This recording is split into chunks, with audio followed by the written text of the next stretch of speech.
Hey, what's happening? Jeff Pish here, coming at you in the studio again. I am not behind the drum kit today. I am not behind these beautiful drums today. Today, I want to talk about the drum pad. Let's talk about the drum pad.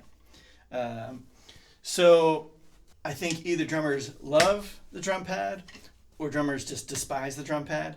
I love the drum pad. I think it's a great tool. I've used one since the very beginning. I'm pretty sure most drummers, if they go through a school system or a private teacher, the first thing they're handed is, "Here, kid, go take this drum pad home, and here's your sticks, and good luck to you." And everyone hates it. I feel like everyone hates it at first because it's a pad. What am I doing with this thing? This isn't a drum. This isn't what I want to play. I want to play some rock and roll and get in there.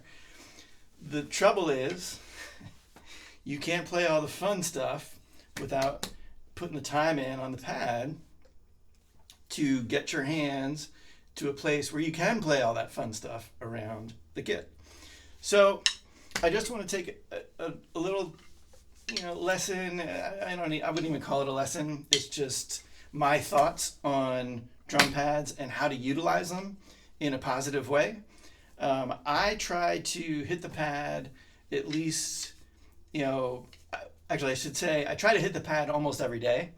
I have a focused drum pad session at least once a week. And what that looks like is, again, usually it's up in my living room. I keep this set up in the living room. I can sit on the couch. I can put on some dumb show in the background. I like The Office, so who doesn't?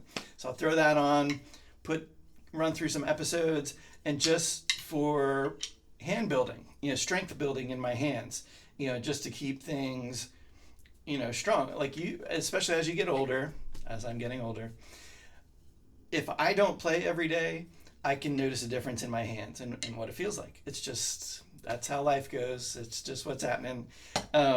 So I do try to keep my hands fit, if you will, and we shall, as much as I can. I kind of view the drum pad and a drum pad session kind of like working out. We drums are a very physical instrument. Our hands take a beating. We have to learn how to control all these muscles in here, the small muscles in here, and use our arms correctly. Get the upper body involved as needed. So there's a lot that goes into drumming that starts by working out on the drum pad. There's a million different kinds of drum pads out there. There's a lot of different ones. Some are gimmicky. I remember having one as a kid. It was a little round thing called Practipal. I remember the Practipal. And it was round and it had a strap, so you could literally strap it to your leg and have it there. I mean, drummers, a lot of times if we don't have a pad, we'll just hit the leg anyway, and it's just what it is. We have bruises. It's fine. And then, so I grew up in the marching percussion scene.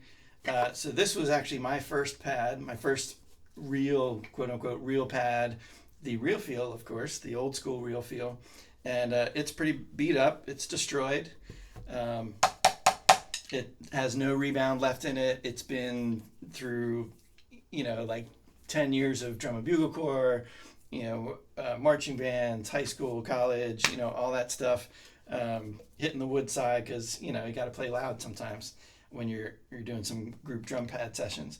So that was my pad coming when I was coming up.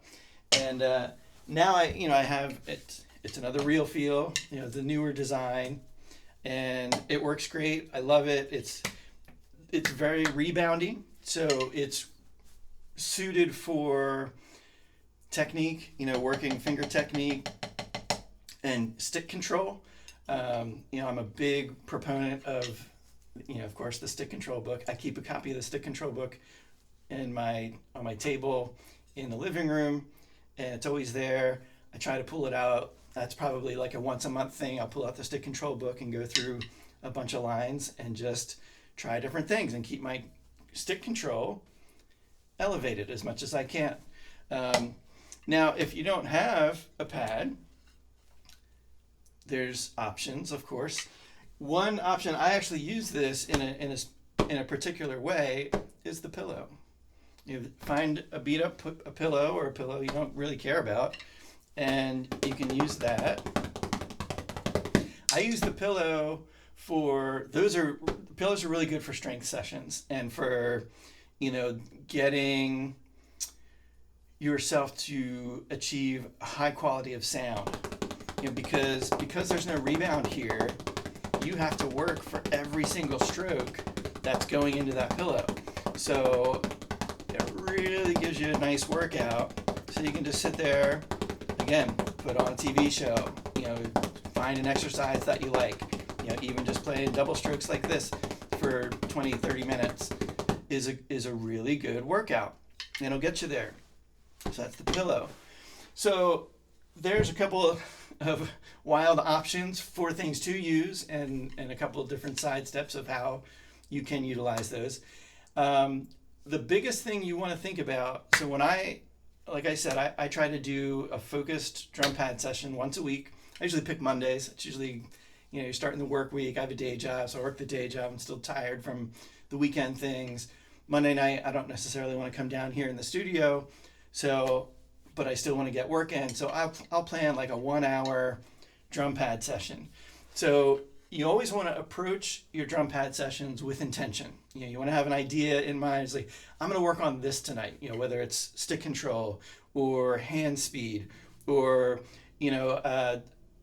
I played a gig like a week ago and a really good friend of mine, phenomenal drummer, my dude, Josh Orlando, got to shout him out always. We talked about the gig afterwards, and he said, he was very happy with how I sounded, which was cool. I dig the compliments, but he also said I should check out my right hand a little bit, and it looked like I was, a little stressed in the muscles when I was playing faster 16ths on the hi-hat. He said to make sure I'm getting the good feel out of the fingers when I'm playing faster 16th notes on the hi-hat. I was like, awesome, great. So the session, my next, the Monday after that weekend, I sat on the pad and worked on that, and to make sure I'm feeling the stick and the fingers properly. It's a great place. The drum pad is a great place to break down technique things, things you feel on a gig or just something you're trying to get better. In traditional grip players, it's great, to sit here, work what that fulcrum feels like in there, where that control comes from, start adding fingers, come up with different things. But it's a great technique tool, but none of that works if you don't have intention. If you just show up, I'm gonna hit the pad tonight, and you just start, and you're not even thinking about it or nothing's going on, it's like, okay, well, your hands will get a little bit of a workout, but you still want to make progress in your abilities and technique, whether you're behind the pad or behind the kit. Any practice session should have intention. The other thing you can work on with the drum pad that I also do is improvisation. What? Improvisation on the drum pad? That's crazy talk. You can. I do it.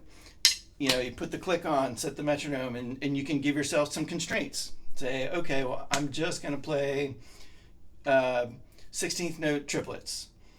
So there's a variety of stickings and different things and accents, but I'm going to improvise over that for 5 minutes. Set a timer, get the metronome going, and then